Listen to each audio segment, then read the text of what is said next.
అస్సలాము అలైకుం వరహమతుల్లాహి వబరకాతుహు. అందరికీ నమస్కారములు. నా పేరు ఐఎంఎం మహబూబ్ బాషా. నేను సామాజిక సేవ చేస్తున్నా. మాదిరిగా నేను టీడీపీలో 6 సంవత్సరాలు నగర మైనార్టీ అధ్యక్షుడు, నగర మైనార్టీ అధ్యక్షుడినిగా పనిచేశాను. ఇప్పుడు మాజీ. అయితే 2024 గెలుపు, టీడీపీ ఎంపీ ఎమ్మెల్యేల గెలుపు కోసం నేను దాదాపుగా 1000 మంది పార్టీలో ముస్లిం మహిళలను ఉన్నానగర్లో చేర్పించాను. తర్వాత ప్రతి మసీద్ దగ్గరికి వెళ్ళి మసీదుల దగ్గర ముస్లిం మైనార్టీలను, అదే మాదిరిగా తోపుడు బండ్లు, టీ హోటళ్ళు, బస్టాండ్ల దగ్గర కూడా చాలా చోట్ల నేను గెలుపు కోసం ప్రచారం చేశాను. రాత్రింపగలు నా సొంత కుమారుడు హైదరాబాద్ పనిచేస్తున్నా పిలిపించుకొని, నా మదర్ పిల్లలు పిలిపించుకొని, మా కుటుంబ సభ్యులతో కలిసి మేము ప్రచారంలో పాల్గొని పనిచేశాము. అయితే మున్నానగర్లో ముస్లిం మైనార్టీ 1000 మంది చేరిక సమయంలో దగ్గుపాటి వెంకటేశ్వర ప్రసాద్ అన్న గారు మైనార్టీలకు నేను అధికారం వచ్చిన వెంటనే 20 ఎకరాలు భూమి ఆ స్థలంలో ముస్లిం మైనార్టీలకు ఇల్లు కట్టిస్తారని చెప్పేసి చెప్పారు. ఇప్పుడు దాదాపుగా 2 సంవత్సరాలు అవుతుంది. ఇప్పటి వరకు ఆ స్థలాల గురించి, ఇళ్ళ గురించి పట్టించుకోవడం లేదు. అడిగితే ఒకవేళ ఫోన్ చేస్తే తర్వాత మాట్లాడతానని అని చెప్పుకుంటూ వస్తారు. ఒకవేళ కనబడితే ఇప్పుడు బిజీ ఉన్నాను, నేను తర్వాత చూద్దాంలే అంటారు. ఇలా 2 సంవత్సరాలు అయిపోయింది. అయితే నాకు ప్రతి వార్డుల్లో, వీధుల్లో నేను చేర్పించినటువంటి ముస్లిం మహిళలు నాకు టార్చర్ పెడుతున్నారు, అడుగుతున్నారు. ఏమన్నా మేము కష్టపడి పని చేసి పార్టీలో చేరి ఆ రోజు నువ్వు ఏదో పార్టీ మన ముస్లిం మైనార్టీ చేరితే ప్రజల ముస్లిం మైనార్టీల అపోహలు తొలగిపోతాయి, అవేర్నెస్ వస్తుంది, పార్టీ గెలుస్తుందని చెప్పేసి మీరు చెప్పారు. మేమంతా పాల్గొని పార్టీలో చురుగ్గా పనిచేశాము. అయితే మాకు ఇప్పటివరకు కూడా స్థలాలు లేవని చెప్పేసి నన్ను అడుగుతున్నారు. దయచేసి ఎమ్మెల్యే గారు మాకు చెప్పిన మాట నిలబెట్టుకోవాలని కోరుతున్నాను. ఆయన కూడా మాకు సహాయం చేయాలి. తర్వాత నేను దాదాపుగా 1994లో ఎమ్మెల్యే రామకృష్ణ గారు ఆయన ఎమ్మెల్యేగా నిలబడినప్పుడు మేము టీడీపీ పొత్తుతో ఆ రోజు నేను పని చాలా చురుగ్గా పాల్గొన్నాను. తర్వాత నాకు వివాహమైంది. మరి తర్వాత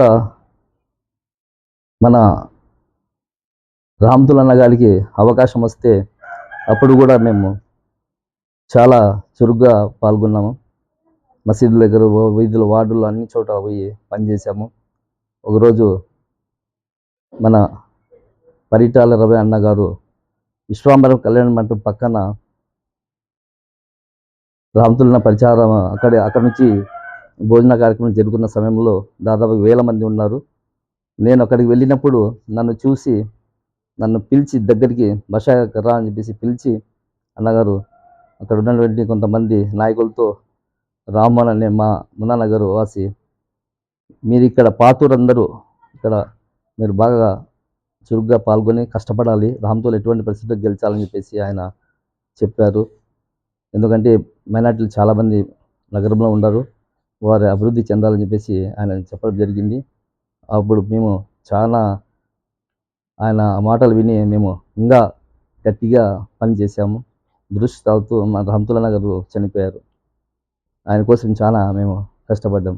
అయితే ఆయన నుండి మళ్ళీ తర్వాత మేము అదే ఇంటికి మళ్ళీ మీరు ఇన్ఛార్జిగా ఇచ్చినప్పుడు సైఫుల్లా అన్నగారు నిజంగా ఆయన కూడా పార్టీకి దూరంగా ముస్లిం మైనార్టీలను ఎక్కడ కాకుండా మేము ఆ రోజుల వాళ్ళు మాకు ఎటువంటి పరిస్థితుల్లో ముస్లిం మైనార్టీకి సీట్ వస్తుంది, ముందు మనం గెలిచాలి, ముస్లిం మైనార్టీకి ఏదైనా న్యాయం చెల్లి కులమతాలు కానీ అని చెప్పేసి సైఫుల్లా అన్న గారు చెప్పారు.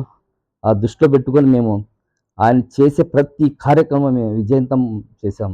ఒకసారి చూడండి మీరు కావాలంటే ఆ వీడియోలు కానీ, ఆ ఫోటోలు కానీ, పత్రికలు వచ్చినటువంటి చూడండి. ఎక్కడ కూడా మేము ఆయన ఆధ్వర్యంలో తక్కువ చేసిన ఉద్యమాలు చేశాము.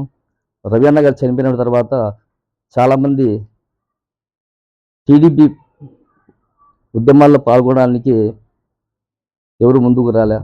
అయితే మేమంతా అక్కడ నగరంలో నేను రాజశేఖర రెడ్డి గారు ఆయన ముఖ్యమంత్రిగా ఉన్నప్పుడు సప్తగిరి సర్కిల్లో మేము ప్రజా సంఘాలు అంటే అనుబంధ సంఘాలు, టీడీపీ అనుబంధ సంఘాలు మా మిత్రులంతా కలుసుకొని మేమంతా ఐక్యత అయ్యి ఎన్ని ఉద్యమాలు చేశామంటే నిజంగా మేము ఆ రోజు మేము అనంతపురం నడిబొడ్డులో సప్తగిరి సర్కిల్లో నినాదాలు చేస్తుంటే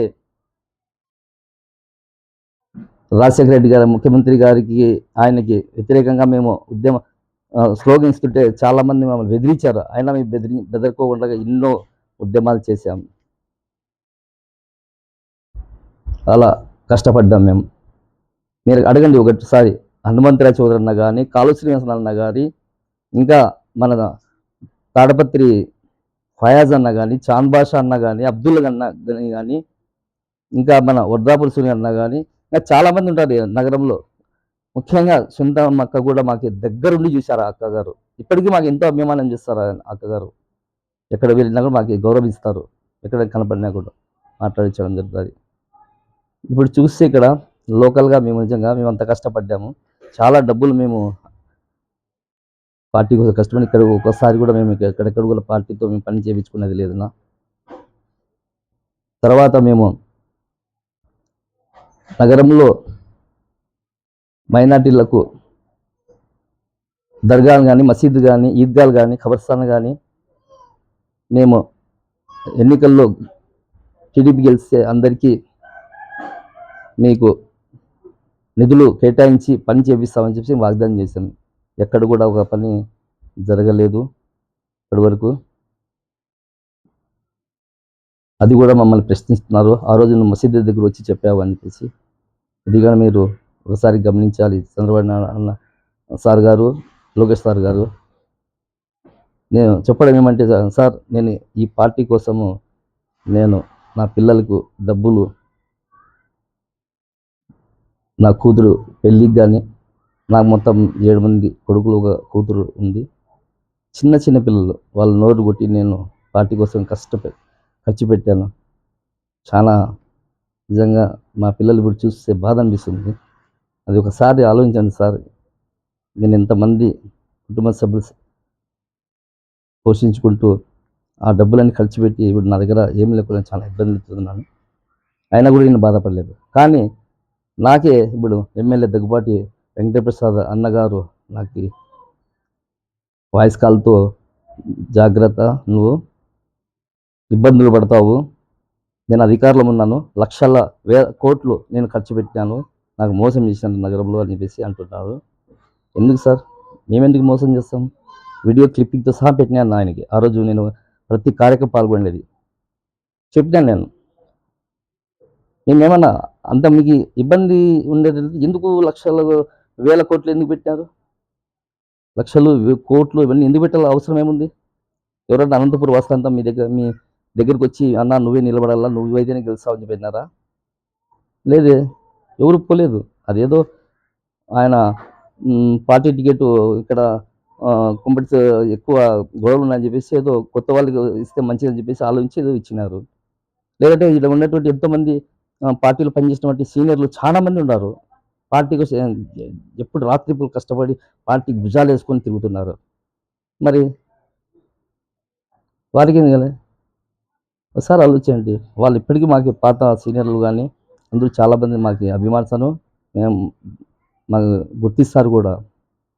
ఇప్పుడు చూస్తే పని చేసి కూడా మేము వీరితో లేని ఇబ్బంది పడుతూ వస్తుంది. ఎక్కడ కూడా మాకు ఒక పని జరగడం లేదన్నా. ఎక్కడ పోయినా కూడా పని జరగడం లేదు. అయినా మేము బాధపడుకున్నాం. రాబోయే రోజుల్లో మంచి రోజు వస్తాయని చూసి వెయిట్ చేస్తున్నాం. పోయినంతకాలం ఇలాగే మేము ఖర్చు పెట్టుకొని ఇంకా జీవితాలు నాశనం చేసుకుంటే మాకు ఇబ్బందులు అవుతుంది. దయచేసి నా మీద నేను వారి ముస్లిం మైనార్టీల వరకు నేను మాకు స్థలాలు కేటాయించని చెప్పేసి నేను అభ్యర్థిస్తున్నాను. ఒకవేళ రాకుండా దీక్ష కూర్చొని నేను చెప్పాను. అయినా దీనికి పరిష్కరించగలే గాని నువ్వు చేస్తే ఇబ్బందులు పెడతాను అని చెప్పేసి మాట్లాడడం మంచిది కదా! నాకేమైనా జరిగితే మటుకు ఎస్పీ గారికి నేను ఒకటే కోరుతున్నాను. చంద్రబాబు నాయుడు గారికి, మరి లోకేష్ అన్న గారికి నేను ఒకటే కోరుతున్నాను. ఇక్కడ ఉన్నటువంటి జిల్లా అధ్యక్షులు ప్రసాద్ అన్న గారికి, నాగరాజ్ అన్న గారికి, మిగతా మినిస్టర్లందరికీ కూడా అందరికీ నేను ఒకటే కోరుతున్నాను. భవిష్యత్తులో నాకేమైనా జరిగితే మటుకు దగ్గుపాటి వెంకటప్రసాద్ అన్న గారే దీనికి బాధ్యత వహించాలని నేను కోరుతున్నాను. మానవ దృక్పథంతో ముస్లిం మైనారిటీలను అభివృద్ధి చంద్రబాబు గారి, లోకేష్ అన్న గారు చేయాలని కోరుకుంటూ అందరికీ నమస్కారం. అస్సలాము అలైకుం వరహ్మతుల్లాహి వబరకాతుహు.